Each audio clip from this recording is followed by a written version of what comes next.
Hi, Carol. Welcome to the Open Door Sisterhood podcast. Thank you. Hi, Carol. Hi, Krista. Hi, Alex. It's fun to be here. Well, this is a very, very special episode for us because you are a special person to both of us. Aw. And I mentioned when we interviewed Kendall Parkhurst, your daughter, over a year ago, that Kendall and Krista knew each other before I knew Kendall. And That's so I think crazy. the same is true of the two of you, that you and Krista knew each other before I knew you, Carol. That's right. That's very true. And for anybody who has clued in to your last name, they may have figured out that we are related. And I am married to your son, Derek. So now Thankfully. we are 20 years family. And so that does feel a little bit funny that you and Krista met. But you met because Derek and Eric, Krista's husband and my husband, were college roommates. So you have known Krista a long time. That's right. You formed Krista and Eric, and the group of friends there formed this wonderful circle. And we were so glad to have them come to our house sometimes and just really get to know those kids too. So yes, it was wonderful knowing Krista that way. Well, and of course, having you be my other mother for 20 years has been a gift to me. Mm-hmm. And you've helped me in so many areas of my life, from parenting to writing, that this is really just so fun. I can't handle it. It's the culmination of so many things. And it is the reintroduction of a topic that you have been speaking on and writing about for over a generation to now my generation. And it is still a relevant topic. And it is this idea of preparing our hearts as parents, especially as moms, to let go as our teenagers grow up and leave the home. And we are going to be talking today about your book, Give Them Wings, which is coming out again because it has been selling for years and years and years.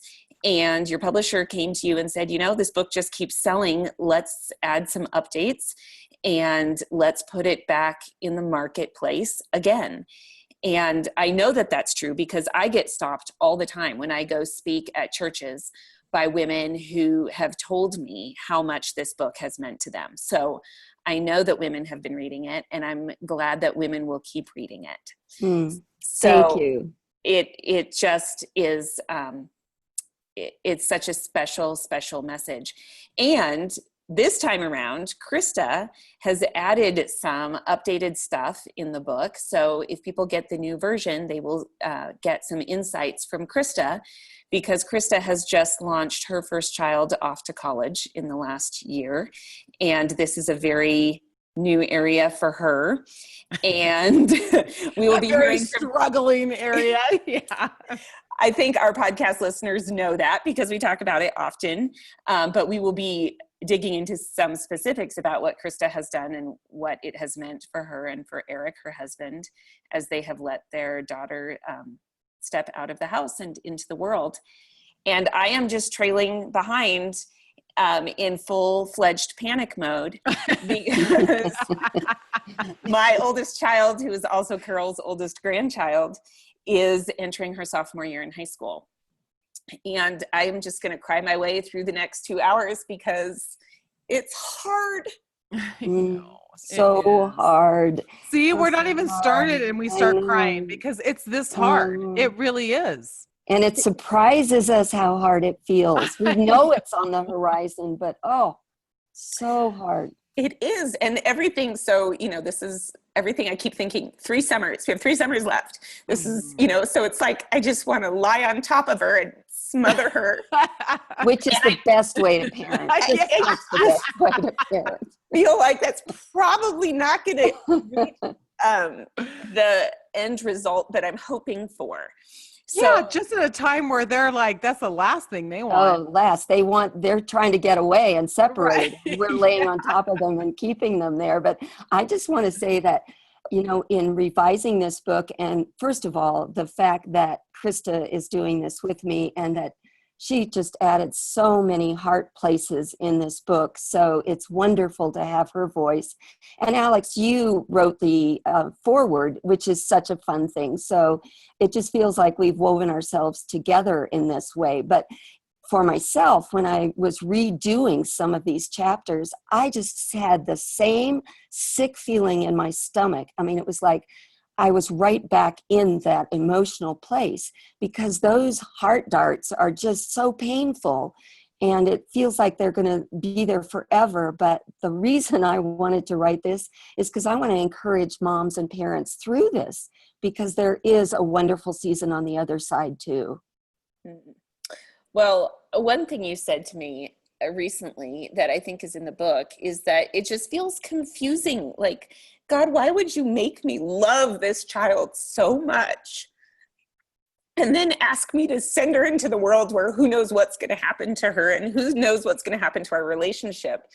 And that just feels a little bit like, wait a minute, this is not what I signed up for, and this is not what I've been working for the last 16 years. Well, I remember that so well. And we were in the car driving back from delivering Derek, our oldest, your husband, to college. And I was so mad at God. I just said, why, if we do it the way that you tell us to do it and love and bond and operate as a unit together for 18 years, and we get in the car and go see grandparents together and we sit around a table, we're just a unit, we're a family. Why was this part of the plan? And, I don't often hear clearly from God, but I so clearly heard at that moment. And it was, love costs. When we love deeply, love costs.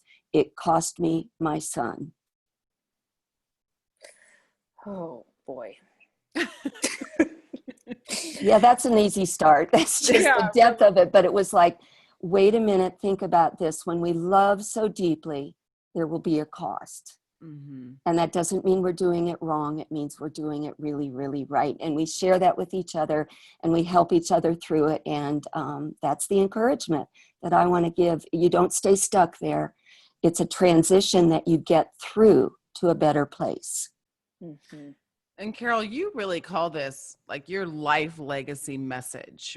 Mm-hmm. I mean, how has it become that? And what do you mean when you say that? Well, I think it's what we've already just said, is that family matters so deeply. And most of us just really, really want our families to be close and get along with each other. And we just can't imagine it any different. And I guess that I'm in a season now, I have lived through the seasons you're going through. And so I'm in a place of perspective where I can look back and see the pivotal points in that and see what mattered and what I learned from it and how hard it was, but that it didn't last, that it was a place I got through. And that's why I wanted to pass that message on, because I know the fears you feel and the hard places. And I want to encourage you that the way we let go all through the years really shapes the kind of relationships that we are in with our children on the other side of it. There was a pivotal point where in a parenting class, I remember seeing a pie of life with the slices that early marriage and then active parenting, and then the years beyond that. And the thing that struck me is that we spend 2 times as many years together as adults with our children than we do in the active parenting wedge of life. And that just really made me want to get through the letting go season so that we would emerge the other side as friends. And that's been a real motivation all through my parenting years. I want to end up on the other end of this to be friends with my adult children. And I think we are. And I just want to tell you it's worth it. And it's out there for you. And you just have to keep pressing through to get there. Mm-hmm. And I will say, I think sometimes the anticipation of it is harder. And like with Alex, where she is right now, sometimes that walking through the high school years, I mean, now that I have 1 on the other side, I still have 3 more to go, but the anticipation is really hard of them leaving. And yet I feel like as you're going through it, it is hard, but God gives you grace in that moment. And it's trusting that process too. That's what I have found, is that sometimes it was the anticipation that was the hardest part. Oh, But I so God's agree. grace met me when I was actually in it and actually in that letting go process and launching her to college. You know, I think one of the foundational truths that we learn as we go through this is that God gives you what you need when you need it. It's not, 2 years in advance. He's not going to give you what you need the most. Just the you should trust in the midst of that it will be better than you anticipate. And I kept saying in the book that anticipation is so much worse than the reality. It's almost like there's a relief when you finally get through that and saying the goodbye and start living on the other side of it, almost relief that you're not agonizing about it, you're living it. And God provides and gives us things we can't even anticipate beforehand. Mm-hmm. Yeah, and that is helpful to hear. And as someone who's sent 2 kids to middle school and 1 child to high school already, both of those felt like that. Like I could look back and remember when they were in kindergarten, the thought of sending them to middle school was like, no, that's never going to happen. That is impossible. Mm-hmm. They will be eaten alive, right? Yeah. Because I'm picturing my kindergartner. And then when that time came, I remember being so surprised at how okay I was with it, because they were so ready. And so I need to remember that in this anticipatory phase, that she will be ready and we will be ready. And it is going to be okay. It may not be easy.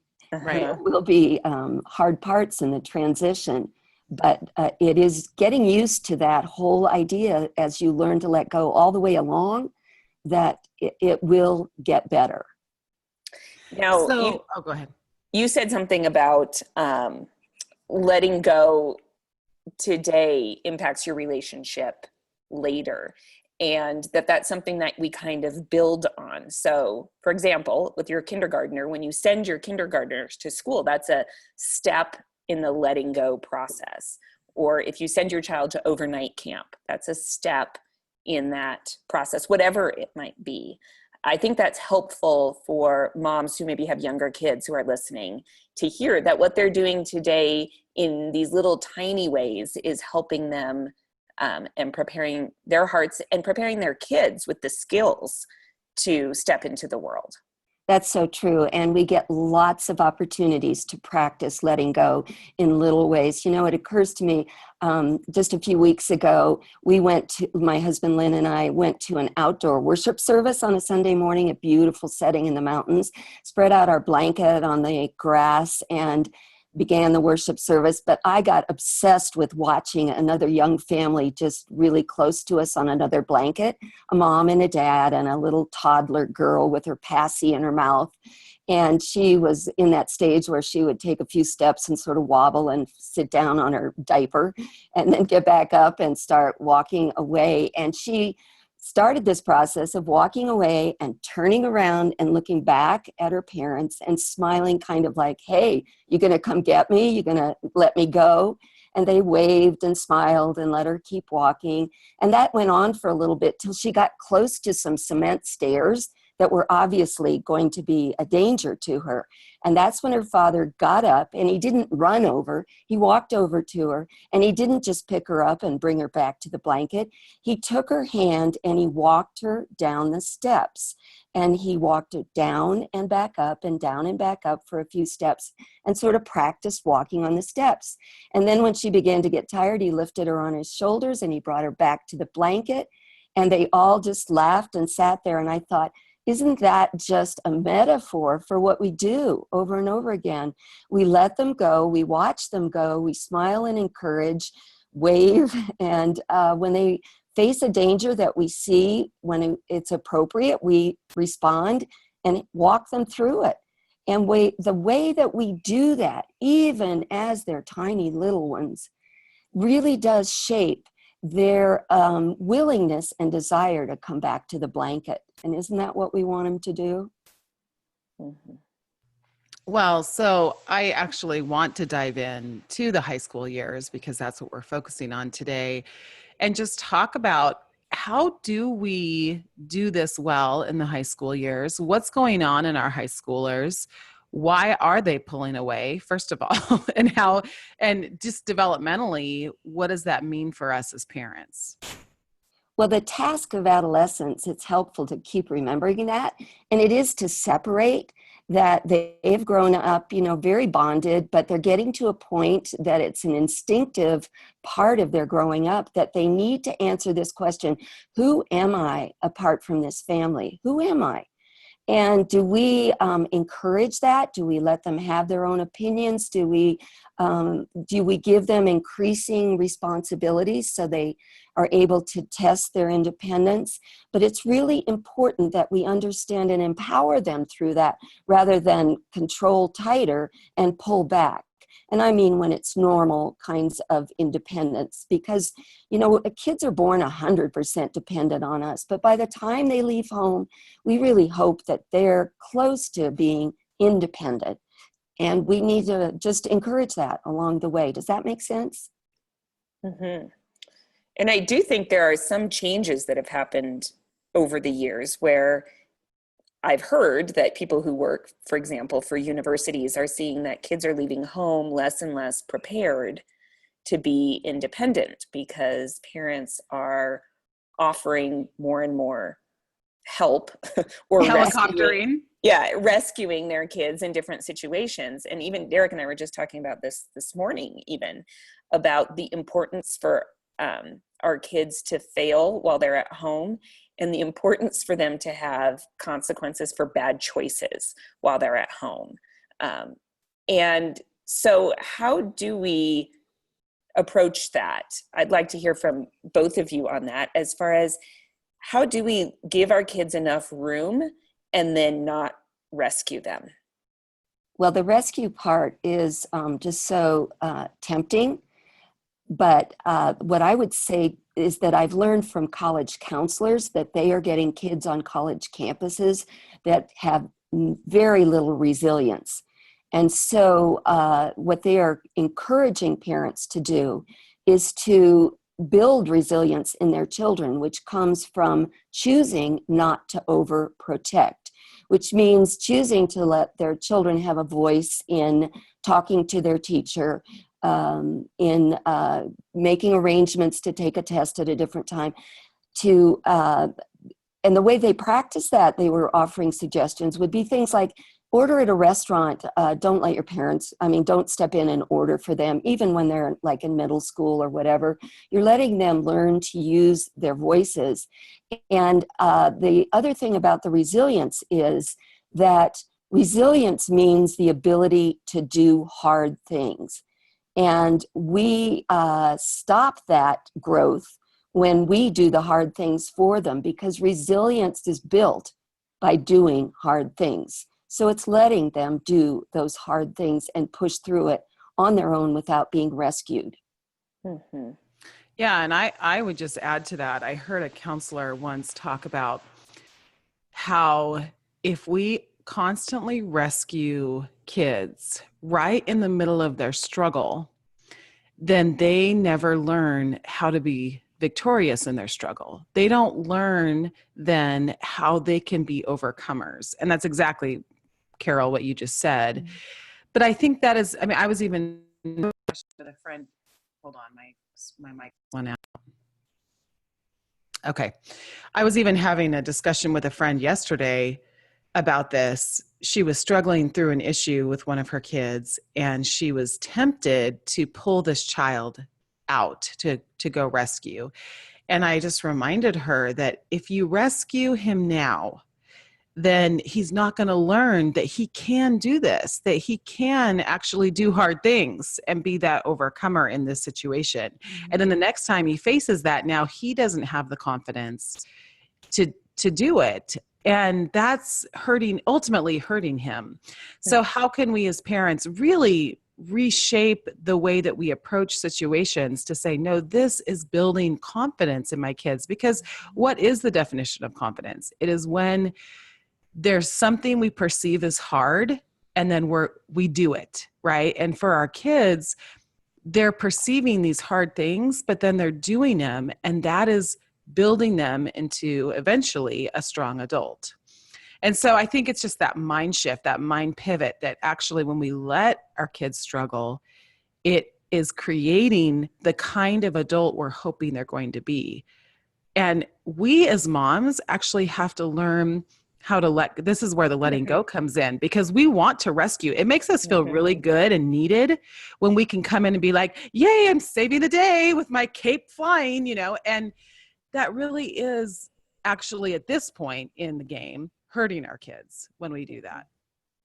That's so true. I really, I second all that you said, and it's very important that even it's like back to that blanket. You watch the child try something on their own, walking away, and then you walk alongside at a point where it's appropriate. But what you're really doing in walking alongside at that age is to teach them they can do this. I'll hold your hand, but let's do this. And then eventually you don't come alongside. And it's so important that happens while they're still at home, because you still are in the picture and able to process with them and be a parent, but still let them, by the time they're seniors in high school, I really think they should be pretty much making choices on their own and how to deal with hard things. And they're months away from being away from home. So it's really important to give them more and more responsibility and freedom every year as they get older. Mm-hmm. And I want to actually get kind of specific with this too, just so that we give some examples of what this actually looks like, right? In reality, what does this look like?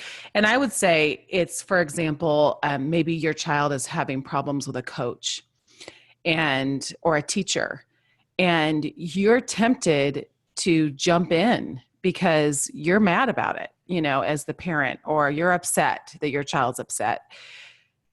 And so we're tempted to jump in on that and contact that coach or contact that teacher, when really at this point, it should be the child doing that. And then if they need help along the way, if it becomes bigger than they can handle, then we step in. But really allowing them to do that and gain their voice. So that, I think, would be one example. Right. And I want to piggyback that one, because Derek did have an experience in high school with a coach that was very difficult to deal with for him.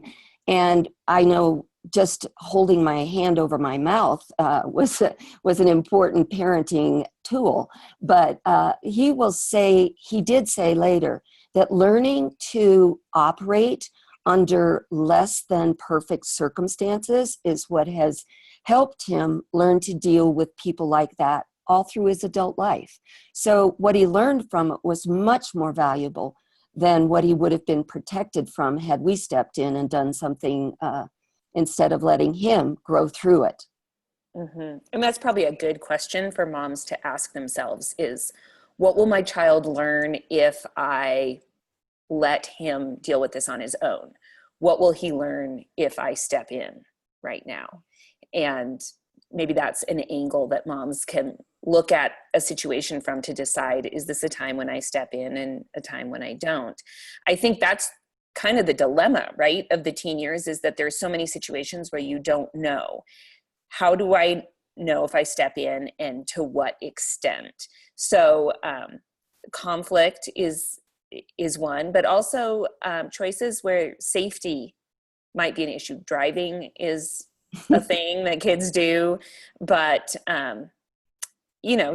drugs and alcohol are a thing, sex is a thing.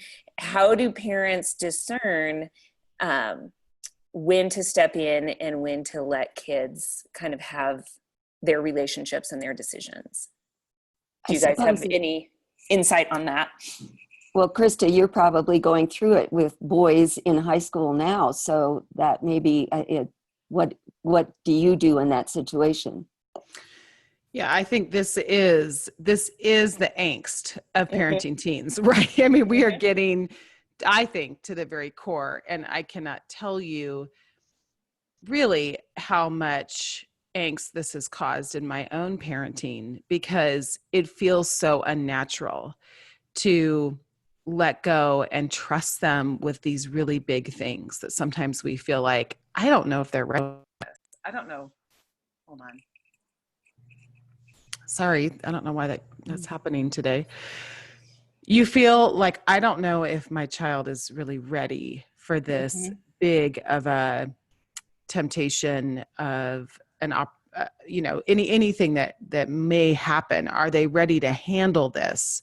Are they ready? Because we want to trust them, but I think that's where the discernment comes in, and that's really hard because sometimes we have to trust them before we feel ready to do that. But I heard someone say when I was in the younger years of parenting, and I've tried to adopt this as much as possible in the teen years, but that I'm going to trust my child until they prove otherwise. And then once they prove otherwise, then we make adjustments and we have issues. But I'm going to actually lead with trust. And then if they break the trust, well, then, we've got to back up, and there's got to be some heavy boundaries in place.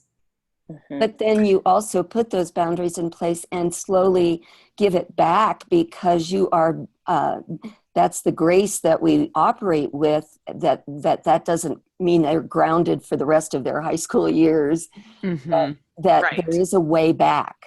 And I think that's so important, because the relationship matters so much, and to empathize that I know this is hard, and it's hard on us too, but we really want to help you learn to navigate this.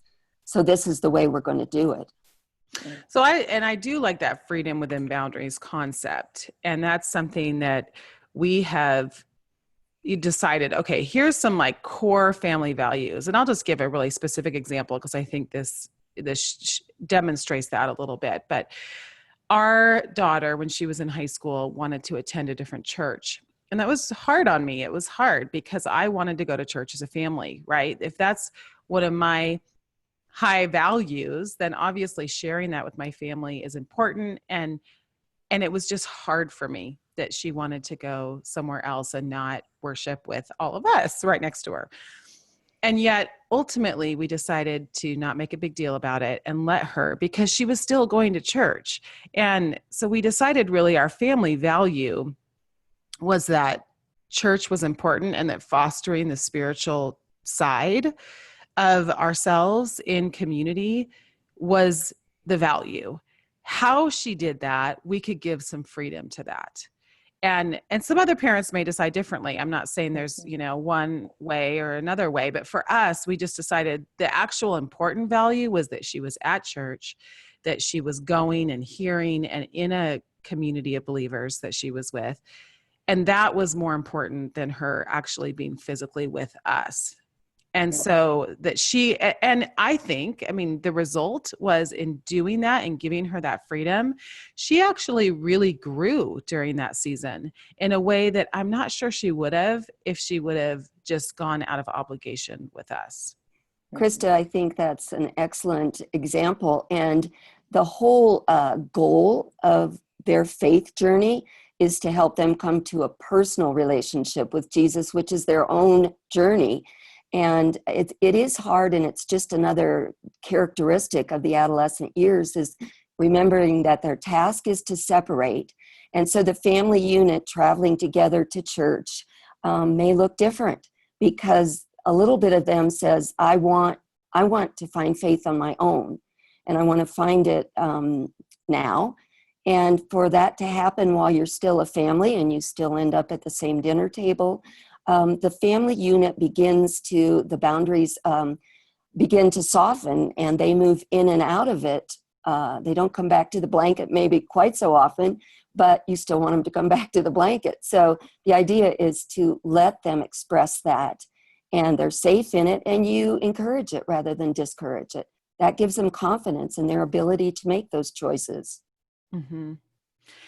I would say that for me, social media, navigating technology was one of the hardest things with my daughter through her teen years. And it continues to be a challenge. And any parent really I talk with now mentions the whole digital world as one of the main conflict points with their child.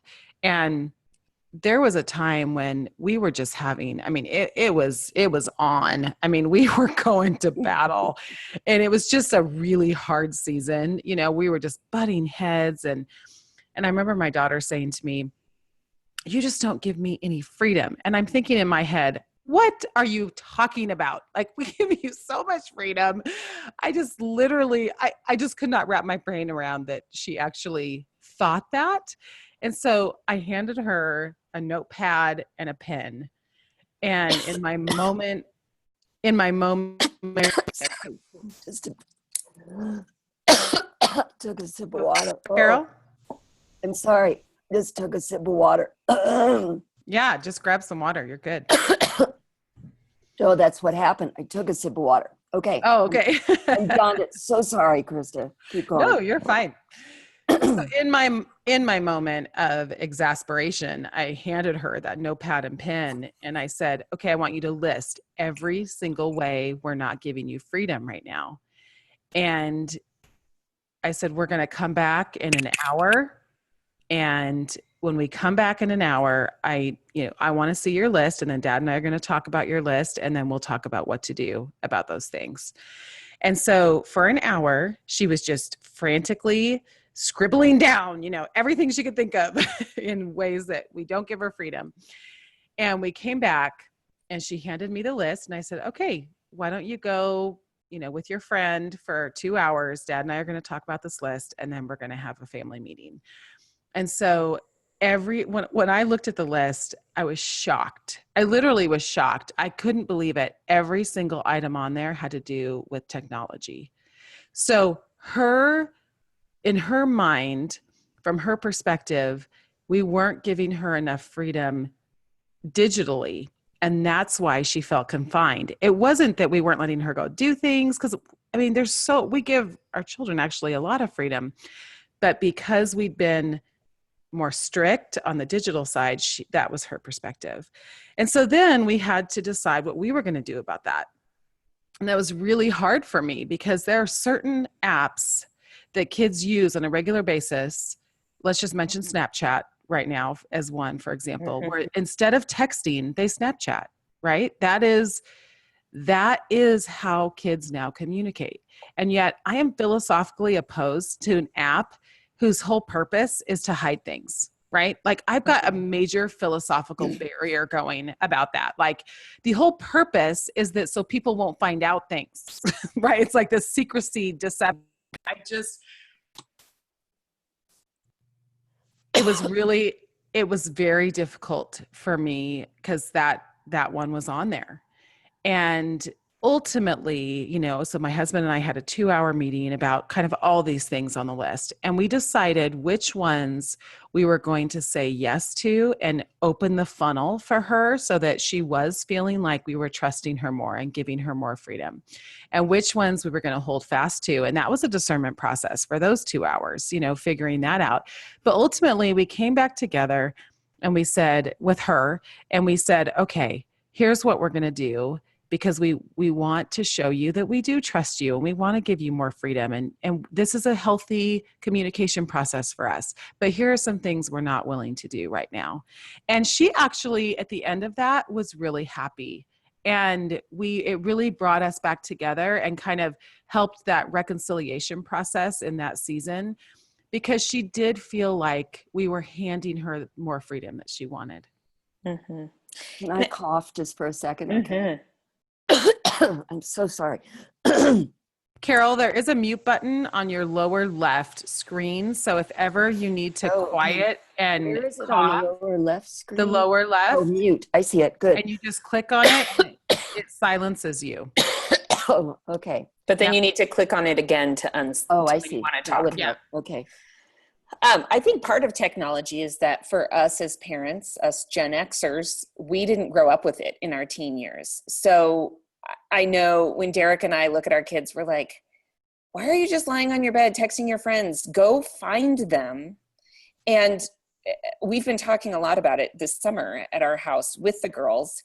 And it's like we came from the dark ages where, you know, I describe, well, I used to call someone, and if she didn't answer her phone, I didn't know where she was. I didn't know what she was doing.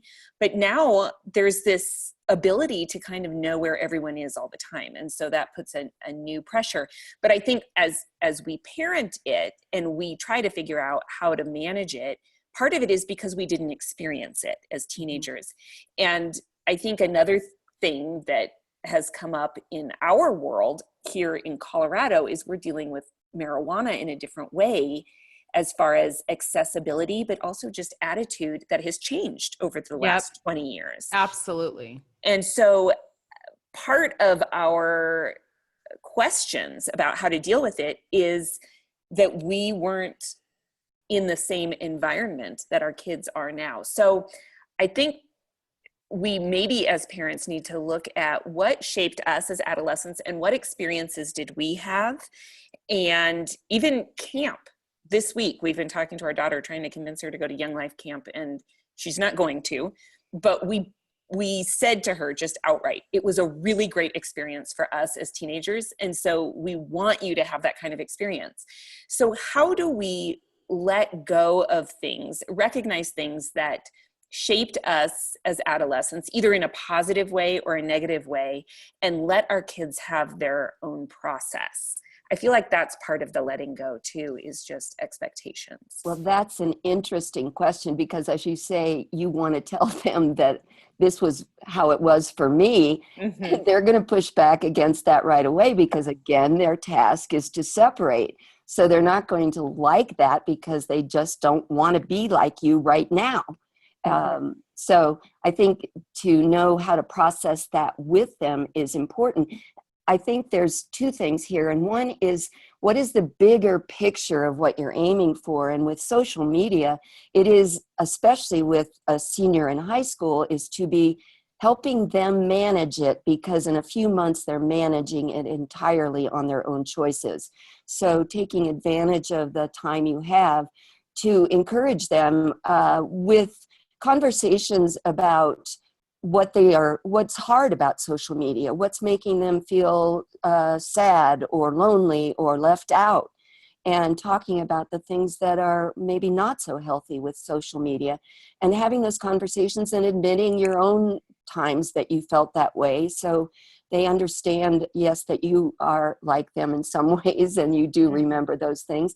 But to truly get into a conversation where you're talking about the feelings of being left out and that sort of thing that can come out of that.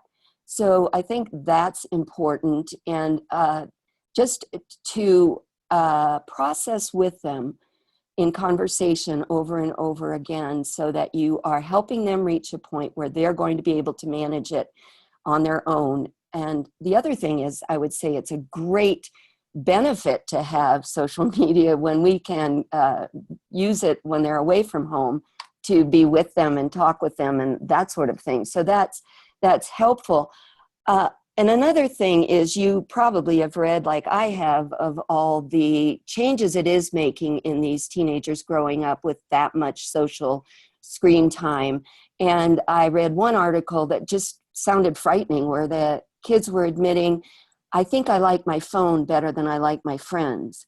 And the fact that they are spending less time in face-to-face relationships in real time, because they're sitting on their phone and doing that. And so they're missing out on some of those social interactions that can only happen by being together with your friends.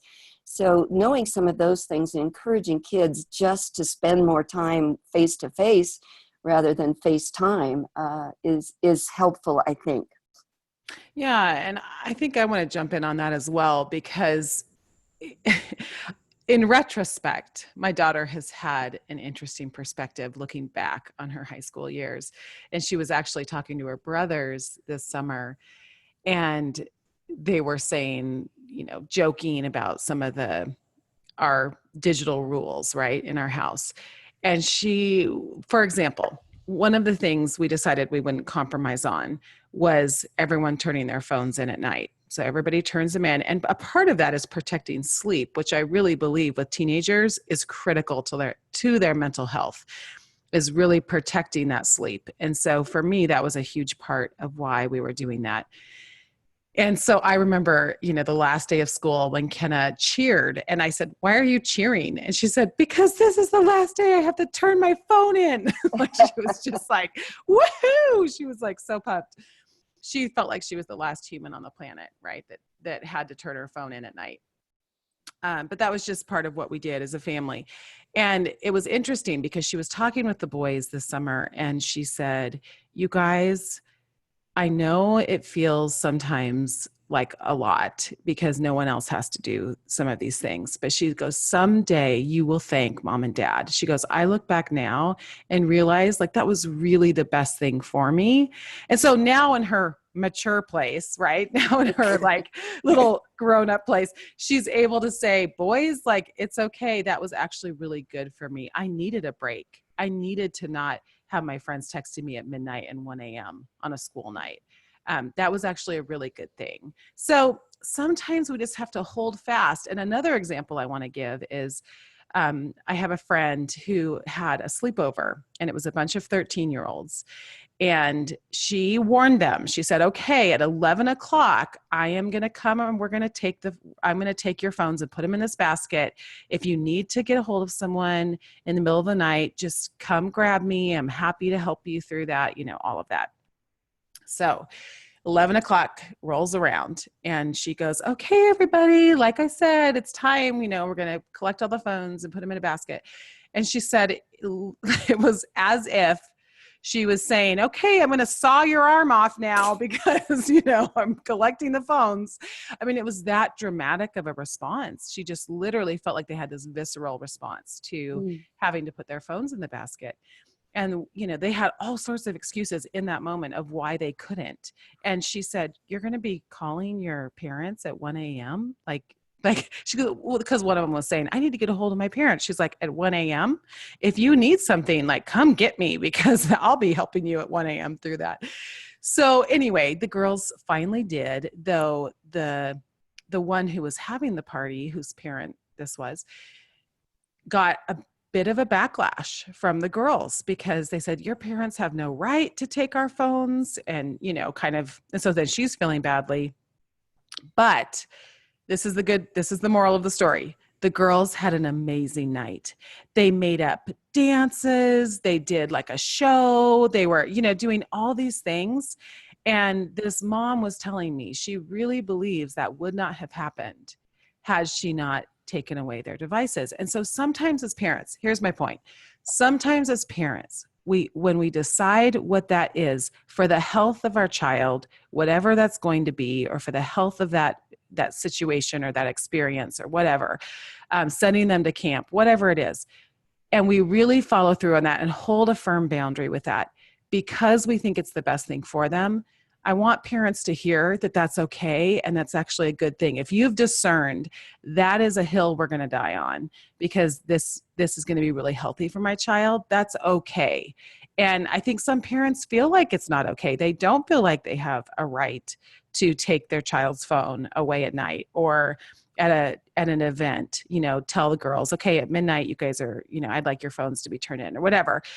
I think parents feel like they've lost that right to do that. And I just want to say if that's okay too. That's such a good example. But I would say this on the other side of it, that I'm not sure we as parents, because I know I fall into this category, exhibit or are good examples. Because guess what? When we're standing in line or at a red light driving or whatever, what do we have in our hands? I mean, it's modeled that the phone has become an extension of the arm. And we really just have to think about what do we show them in terms of how important that feels to our being as part of our body. So that's just a good thing to remember too. And how many times do we as a whole family put our phones away for a weekend or something like that? I mean, it's just the example that we set for them. Yeah, that is true. Well, so as far as face-to-face, if that is one of the things that we know is healthy and one of the things that is maybe a little harder for this generation to just make happen naturally, how do we as parents help those face-to-face interactions and fun moments happen as we are in this phase of counting down the summers and realizing that time is ticking away and it feels like it's just going so fast? Well, I love that you said the fun things, because it was one of my declarations, is that I wanted to be a fun family. I wanted the kids to want to be with us instead of have to be with us. And again, as they separate, that's pretty important that they have their time with their friends. But I just wanted us to have fun and do things that they wanted to do, hoping that that would set a pattern that would last beyond through college and into the adult to adult relationships. So that was an important agenda for us. We did things with other families. Two families piled into an RV and drove to California and just had a wonderful time. We hiked down to the bottom of the Grand Canyon close to New Year's Eve. We went on a mystery trip on another New Year's Eve with this same other family, where we didn't tell them where we were going until we got to the train station and went on a train up to Glenwood Springs, and it happened to be Y2K. So we were all expecting to be blown off the surface of the earth anyway. So anyway, but all the fun things that you do as a family and with other people, so that they want to be with you and see the fun of being face to face in relationships. Mm-hmm. It gets to that modeling of we know how to have fun in a healthy way. Right. And this is what adult fun can look like. And as a family. Mm-hmm. Mm-hmm. And I would say for us, we really try and look at each child and say, what is fun for them? And then how can we do that with them? Because each one of our kids, they have different things they like to do, and they could be totally different from each other. And so I love that, Carol. And I think that is so great. And there are those awesome times where we do those big family things, but even just every day, I try and think of, because I'm trying to connect with my kids on a regular basis. And I think that gets to, teenagers are home less. They are gone a lot. And so we really have to capture those moments with them, right? And so I try and think in terms of moments instead of that quantity of time, especially during the year. I mean, summer, I feel like we have more time, but especially during the school year. And so I try and create those little moments. And that could be where, if one child really likes a certain show, I will actually, because I'm not a TV watcher, but I will sit on that couch with that child and watch that show because I want to do something they want to do. Or, I mean, like this summer, my boys, they are really into mountain climbing and backpacking, and they love all of that. And so what did I do this summer? We lost you, Krista. Yep. Okay. So what did I do? I strapped on a pack this summer, and I've gone backpacking twice, because that's fun for them. And I want to be with them, and I want to do what they want to do. And if that's where they are, then I want to adjust. And so that's where, as a parent, I feel like I can grow and be just servant minded in that way with my teenagers, is really saying what is fun for them and how can I join them in that?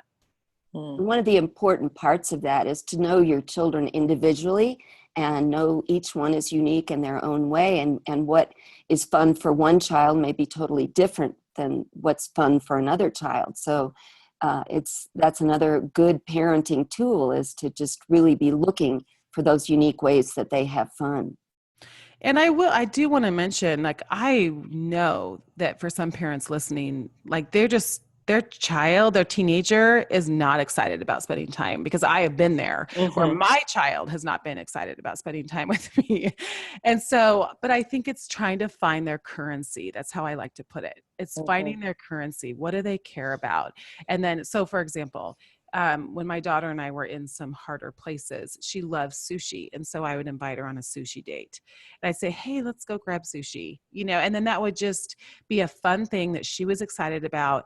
So even when your child is not excited to spend time with you, and that honestly is just the reality of the teen years, is that you may go through seasons where they're not. And yet it's trying to still consistently meet them where they are and find their currency and join them in that, whatever that is. Mm-hmm. And not get mad Well, is what you're saying. Or How do you hurt. not want to spend time with me when I've given my whole life to you? I would get hurt, like deeply hurt. And that, every personality responds differently. Some get angry. I just get hurt, So for me, it was like trying to overcome my feelings of hurt and then, act more proactively as a parent. I mean, I remember a counselor who is a friend of mine. And she would say, remember, you're the parent. Be bigger, stronger, kinder. Okay, you need to say that again. You cut out. Okay. She said, remember, you're the parent. Be bigger, stronger, kinder. Darn it. Yeah. That's so good. That's so good. I think you're hitting another place there, Krista, and that is that we are different as parents. We all aren't alike. There are some universal things like letting go is hard for most of us, but guess what? It's harder for some than others. And getting weepy when they go off to kindergarten, not every mother responds that way, but I realized early on that I was lousy at letting go, and I was wired to hang on and hold tight and fix it and be a controller. On the Myers-Briggs, I'm way over the top on the feeling end, and on the Enneagram, I'm a 2, which means I like to be a helper and encourage and walk alongside. So, it really is fighting my instinct as that kind of mom to be a mom who loves to learn to let go and loves well by doing that. So for some, it's easier than others. And those of us who are emotional at the process are the ones that have to fight their instincts and recognize that and just really work on it and be willing to change how we parent as we go along through those seasons. Yeah. I think you're right, because as I've heard people talk about it, I think there are different levels of grief and pain that parents have to walk through based on their personalities and maybe based on other elements in their life too. I mean, sometimes I think birth order, that the first may be a little harder than the second or third, as is true with a lot of things in parenting, but not always. Maybe it's the third child is different. And that makes it harder to let go. So I think you're right. That's really helpful to hear that we are all going to respond differently, and we're probably going to respond differently with each child, depending on the situation and our family and what else is going on. Another thing that fell into that category for me is I would tend to worry too much. It was part of my job description, I figured, as a mom, you're just supposed to worry. But I realized in the midst of these seasons that I didn't want my fear to control their choices. And I really had to watch that because I would tend to rattle off all the things that might go wrong. For instance, Derek liked to backpack and climb tall mountains with Eric, Krista's husband, in their college years. And I would go through all the reasons that didn't sound like a good idea. And one time he just said, do you hear what you're saying? Do you want me to pack those fears in my backpack? Because when you're afraid, you make me afraid. And I don't want to carry your fear up that mountain with me. And I thought that's pretty good to realize that what we're really saying when we express a fear about what they're doing is, I don't think you can do this. I'm not sure you can do this. So we just have to check, or at least I have to check my voicing fears and what that might end up doing for them. I think that is such a good word, Carol. I absolutely love that, because we talk about this all the time in our house, because I'm constantly having to act on this. And that is that, like, we as a family have decided we don't want to ever make decisions based on fear. We want to make decisions based on calling and purpose and giftedness and where God's leading us and discernment, not on fear. So, and I feel like the teen years, like that is the place we go first, is fear. And so I love that you said that. And I think that is important for us. I read once about if we constantly parent out of fear, we will sabotage our relationships with our kids. And we will raise fearful children. Right. So that's out of a book by Susie Davis that I want to mention called Unafraid. It's a phenomenal book, and it's Susie's journey through fear. It's just an incredible book. But she really hones in on that fear and that controlling, like we think that somehow if we can control it, we can control the bad outcomes of what might be. And that actually will ruin our relationships with our kids rather than build them up like we sometimes think that it will. So it just really turns that idea on its head. And I think that's really important as parents to recognize in the teen years. Yes, and you did mention discernment. And parents still have the responsibility to assess a situation and decide whether it's safe. And sometimes fear is a clue to that. Mm-hmm. So yeah. I don't want to say like never listen to your fear, because your fear can be based on reality that it's an unsafe situation. And again, that's the dance that we're doing, right? Is deciding, is this a safety issue? What are the potential consequences? And can I let you take on that risk? And can I trust you to take on that risk? And that's just the constant dance. Okay, we're going to kind of wrap up this episode, but the good thing is this conversation is not over. And we're going to be talking in the episode that follows about high school graduation, about the dreaded drop off at college if your child is heading to college, about what happens if your child isn't going to college. We want to talk a little bit about that too, and what letting go looks like in different situations. So before we close this out completely, we want to mention episode 19 of the Open Door Sisterhood podcast, where we had Jeannie Berlowski on, and she really talks about helping your kids prepare for college, but as far as discernment around where to go and how much to spend and all of the financial decisions, but also matching a school with who your child is. And it's a really, really great episode. And so we just want to put that out there. Yeah. And she, I think, really talks about that letting go process too. She does a great job with that. So I think it's a great accompaniment to this episode. Mm-hmm. Yes. So we are so glad you've listened to this hour, and be sure if you are listening a few weeks after this posted to listen to the episode right after. And if not, to tune in next week if you're listening the week that this airs. Okay. Well, we'll see you in a minute. Okay. Okay. Bye. Bye.